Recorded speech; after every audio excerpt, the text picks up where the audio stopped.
Hello and નમસ્કાર two every students. અક્ષરિમ YouTube ચેનલમાં આપ સૌનું ફરીથી હાર્દિક સ્વાગત છે. વિદ્યાર્થી મિત્રો, લાસ્ટ લેક્ચરની અંદર આપણે કમ્પ્લીટ કર્યું હતું 3 વર્ષીય અને 4 વર્ષીય. તો આજના લેક્ચરની અંદર આપણે શીખીશું 5 વર્ષીય અને સાથે સાથે 4 વર્ષીય, કારણ કે 4 વર્ષીય ખૂબ અગત્યની છે.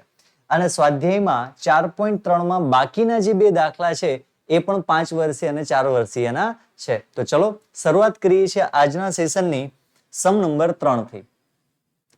એક વેપારીના જુદા જુદા વર્ષના નફા લાખ રૂપિયામાં નીચે આપેલી માહિતી પરથી 5 વર્ષીય ચલિત સરેરાશનો ઉપયોગ કરીને 3 વલણ શોધો.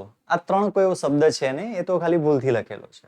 મે 2021માં પૂછાયેલો દાખલો છે, માટે 5 વર્ષીય પણ આપણા માટે ખૂબ મહત્વની છે.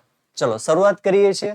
3 વર્ષીય આવડે એટલે 5 વર્ષીય તમને આવડે છે, આવું મેં તમને કહેલું હતું. બસ એ જ વસ્તુ છે. ચલો શરૂઆત કરીએ છીએ. તો 5 વર્ષીયમાં સર્વપ્રથમ 5 વર્ષનો સરવાળો કરવાનો છે. 5 વર્ષ એટલે કયા કયા? 15, 14, 18, 20 અને 17. એનું મધ્યમ વર્ષ કયું થાય? તો એનું મધ્યમ વર્ષ થાય ત્રીજા નંબરનું. તો આપણે અહીં લખીશું. અને 5 વર્ષમાં ફિક્સ છે, ઉપર 2 માં ડેશ આવે અને એ મુજબ જ નીચે પણ 2 ડેશ આવશે. નીચેનામાં પણ 2 ડેશ મૂકી દેવાના. 3 વર્ષીય છે તો ઉપર 1 નીચે 5 વર્ષીય છે તો ઉપર 2 ડેશ નીચે 2 ડેશ. હવે બાકીનામાં આખો દાખલો ગણવાનો છે. ચલો સર્વપ્રથમ પેલા 5 વર્ષની કિંમતો લખી નાખીએ. 15 પ્લસ 14 પ્લસ 18 પ્લસ 20 પ્લસ 17.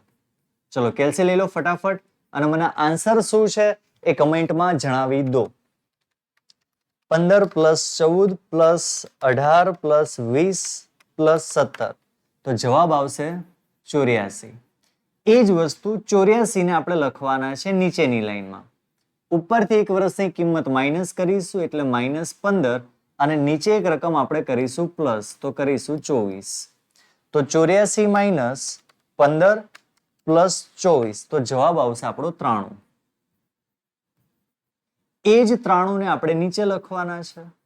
ઉપરથી એક વર્ષ કરવાનું છે માઇનસ, તો એની કિંમત છે 14 અને નીચેના વર્ષની કિંમત થશે પ્લસ, તો થઈ જશે 27.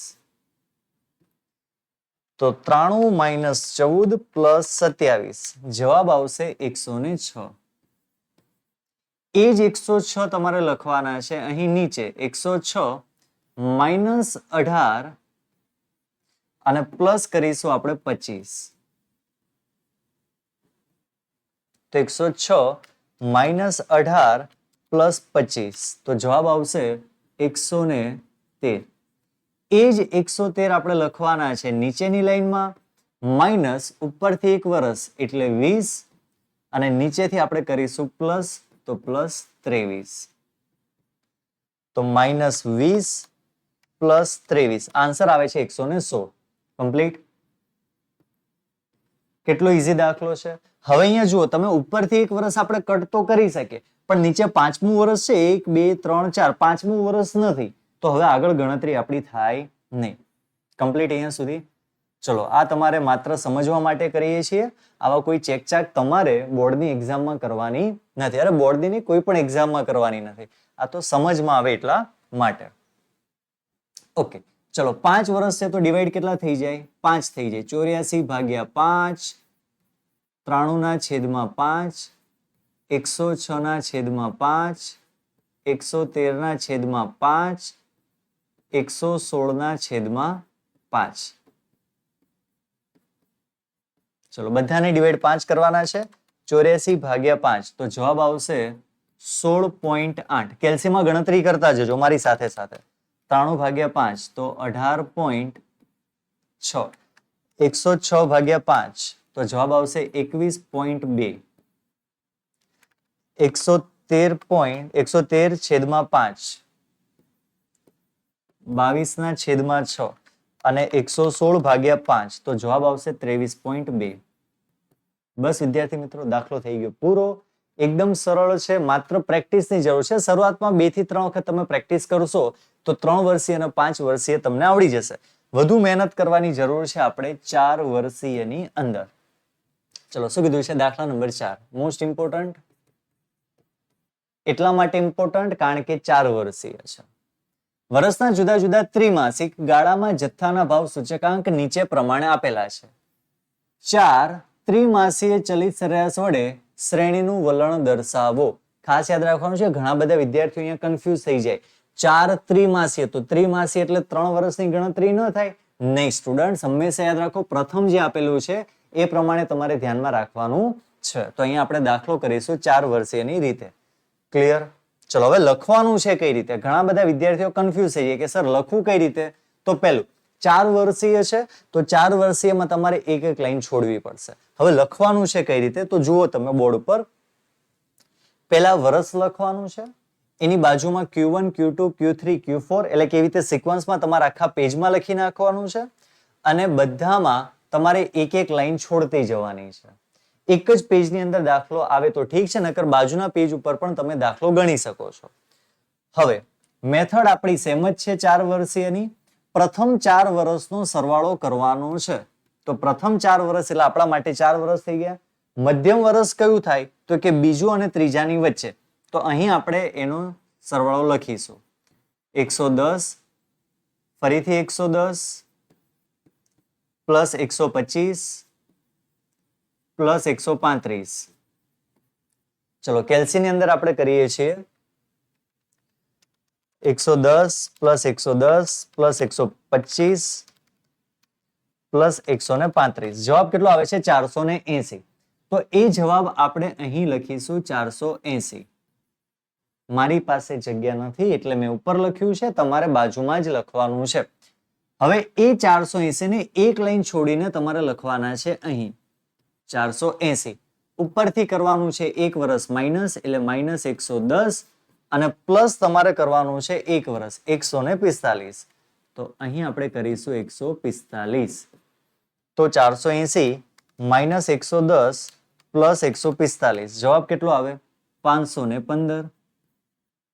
એ જ 515 એક લાઈન છોડીને લખવાના છે. 515 માઇનસ 1 વર્ષ માઇનસ કરો તો માઇનસ 110 પ્લસ 1 વર્ષ પ્લસ કરવાનું છે એટલે 152.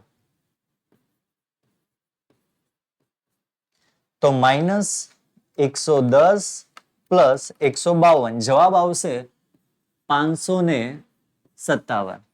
ક્લિયર? એક લાઈન છોડીને 557 લખવાના છે. તો એક લાઈન છોડીને 557 માઇનસ 125. તો અહીંયા કરીશું માઇનસ 125 પ્લસ કરીશું 155. તો 557 માઇનસ 125 પ્લસ 155. તો જવાબ આવશે 587. એ જ 587 એક લાઈન છોડીને લખો 587 માઇનસ 135 અને ચોથું વર્ષ પ્લસ કરો 168 એટલે કે એના પછીનું વર્ષ. જે આપણે આગળ પ્લસ કરેલું છે એના પછીનું વર્ષ પ્લસ થાય. 587 માઇનસ 135 પ્લસ 168. જવાબ આવશે 620. એ જ 620 એક લાઈન છોડીને પેટર્ન સેમ છે, લૂપ થશે એટલે એક પછી એક તમારે કન્ટિન્યુ ચાલુ રાખવાનું છે. 620 માઇનસ તો કે આગળની સંખ્યા માઇનસ કરી છે તો ઉપર થશે, ઉપરથી એક સંખ્યા માઇનસ એટલે માઇનસ 145 પ્લસ થશે 131. તો આપણે કરીશું પ્લસ 131. 620 minus 145 plus 131. તો જવાબ આવશે 606. લૂપ કન્ટિન્યુ એનું એ જ ચાલુ રાખવાનું છે. 606 ઉપરથી એક વર્ષ માઇનસ 152, નીચેથી એક વર્ષ પ્લસ 124. તો અહીં આપણે લખીશું 124. 606 માઇનસ 152 પ્લસ 124. જવાબ આવશે 578. એક લાઈન છોડીને 578. ઉપરથી એક વર્ષ કરો માઇનસ 155 માઇનસ થશે અને નીચે પ્લસ થશે 132. તો 578 માઇનસ 155 પ્લસ 132, તો જવાબ આવશે 555. એ જ 555 એક લાઈન છોડીને લખો, 555 માઇનસ કરો ઉપરથી 1 વર્ષ એટલે કે માઇનસ 168 અને નીચેથી 1 વર્ષ પ્લસ કરો એટલે કે 153. તો 555 માઇનસ 168 પ્લસ 153, જવાબ આવશે 540. હવે વિદ્યાર્થી મિત્રો આગળ છે એ સંખ્યા આપણે ઉપરથી એક માઇનસ તો કરી દઈશું, પણ નીચે ચોથું વર્ષ છે પ્લસ કરવા માટે નથી તો આપણે શું કરી દઈએ છીએ? ડેશ. ચલો ખ્યાલ આવી ગયો. 4 વર્ષીય ઈઝી છે, એટલી કઈ ખાસ અઘરી છે જ નહીં. પ્રેક્ટિસ કરતા રહેવું એટલે બધું અઘરામાં અઘરું પણ આપણા માટે કેવું બની જાય છે? સરળ બની જાય છે.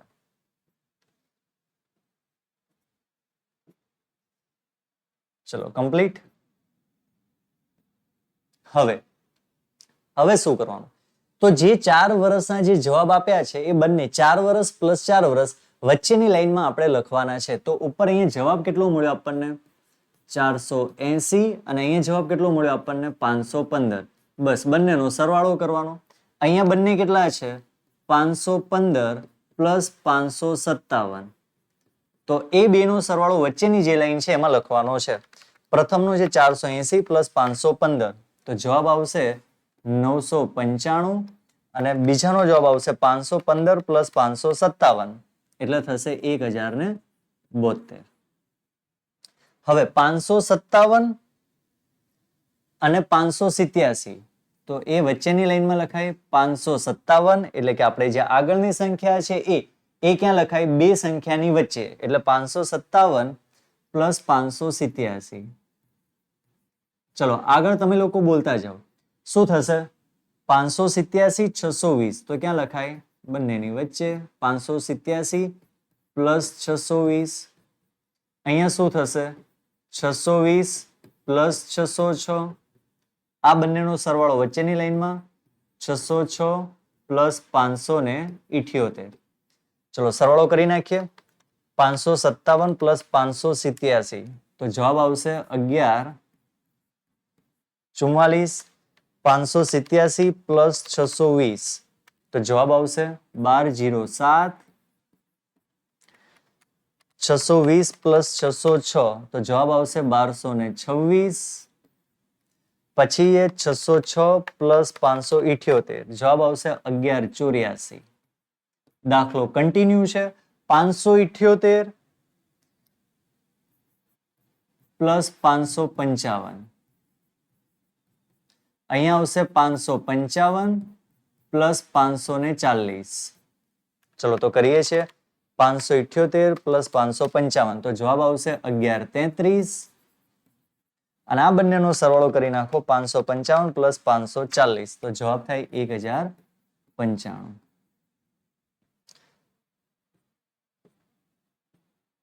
કમ્પ્લીટ. ચલો કઈ અઘરું છે?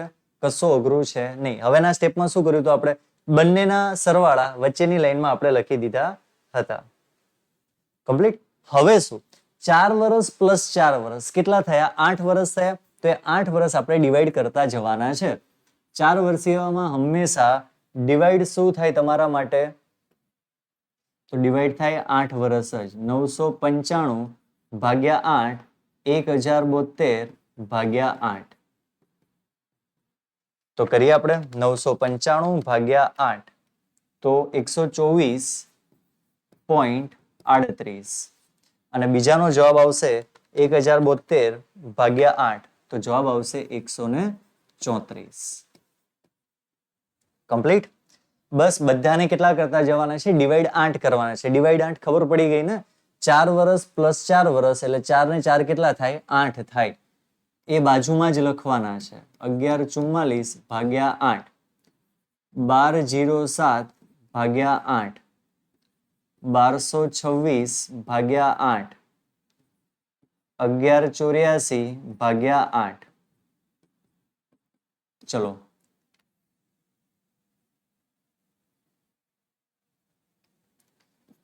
કેલ્સીમાં ડિવાઈડ કરતા જઈએ આપણે. 1144 છેદમાં 8 તો જવાબ આવશે 143. ત્યાર પછી 1207 ડિવાઈડ બાય 8 તો 150.88. 1226/8 153.25. અને સ્ટુડન્ટ્સ ખાસ ધ્યાન રાખજો, જ્યારે તમે દાખલો ગણો ને તો જવાબ તમારે જોતા જવાના. ઘણી વખત એવું થાય કે ઉતાવળમાં કેલ્શિયમ આપણે ગણતરી ખોટી કરી નાખતા હોય. આપણે તો આપણી ધૂનમાં જોઈએ દાખલો ગણવામાં, તો આપણને ખ્યાલ નથી હોતો કે જવાબ શું છે. પણ યાદ રાખો, હંમેશા પેટર્નમાં જ આન્સર રહેતો હોય. જુઓ તો આગળ પાછળની સંખ્યા રહેતી હોય. હવે અહીંયા 1226 હોય તો અહીંયા કે 5084 ન આવે, તો એટલું લોજિક ચાલુ જોઈએ ભાઈ કંઈક ભૂલ કરી છે આપણે. તો એ વસ્તુનું પણ તમારે થોડું ધ્યાન રાખતું રહેવું. 1184/8 તો જવાબ કેટલો આવશે? 148. નજીકની કિંમતો બધી રહે એટલે આપણને ખ્યાલ આવે કે આપણી ગણતરી બધી સાચી થઈ રહી છે. 1133/8 1095/8 કરી દઈએ આપણે. 1133/8 તો જવાબ આવશે 141.63 અને 1095/8 તો જવાબ આવશે 136.88. બસ વિદ્યાર્થી મિત્રો, દાખલો તમારો અહીંયા થઈ ગયો છે પૂરો. અને 4 વર્ષીય ખૂબ મહત્વનો છે, તો ખાસ 4 વર્ષીયની પ્રેક્ટિસ તમારે સવિશેષ કરવાની રહેશે. ત્રિમાસીય સૂચકાંક ટી બનાવવાની કોઈ જરૂર નથી. તમારે પહેલા આવશે 4 વર્ષનો સરવાળો, પછી બબ્બેની જોડ અને પછી તમારે આવશે 4 વર્ષની સરેરાશ, એટલે કે એને કહેવાય વલણ. તો બસ વિદ્યાર્થી મિત્રો, આ સાથે આજનું સેશન આપણે પૂરું કરીએ છીએ. સાથે આપણે જે ચર્ચા કરી હતી કે તમારું જે સ્વાધ્યાય છે, જે ફાઇનલ 4.3 ત્રીજો અને ચોથો દાખલો પણ તમારો અહીંયા પૂર્ણ થાય છે. સાથે આ ચેપ્ટરની દરેક રીતો આપણે અહીંયા પૂરી કરીએ છીએ. બધી જ વસ્તુ 4.1 આલેખની રીતથી કરી હતી. 4.2 હતું સુરેખ સમીકરણ અન્વયોજન કરી હતી, જેમાં દાખલાની સાથે સાથે ગ્રાફ પણ કર્યા હતા અને દરેક વર્ષની વલણ કિંમતો પણ આપણે શોધી હતી. અને લાસ્ટમાં 4.3 ની અંદર જે ચલિત સરેરાશની રીત છે, જેમાં 3 વર્ષીય, 4 વર્ષીય અને 5 વર્ષીય આપણે અહીંયા પૂર્ણ કરીએ છીએ. પરંતુ ચેપ્ટર પૂરું થયું નથી. હજી ચેપ્ટરમાં આપણે સ્વાધ્યાય બાકી છે, જેની અંદર દાખલા છે, દાખલા આપણે કરવાના છે નેક્સ્ટ સેશનમાં. ત્યાં સુધી જોડાયેલા રહો અને મિત્રોને પણ સબસ્ક્રાઇબ કરવાનું જરૂરથી જાણ કરો અને આપણા પરિવાર સાથે જરૂરથી જોડી દો. ડિસ્ક્રિપ્શનની અંદર લિંક આપેલી છે, ત્યાં જઈને તમે દાખલાની પ્રેક્ટિસ કરો. વધુ જોઈશું આપણે નેક્સ્ટ સેશનમાં. ત્યાં સુધી bye, have a nice day.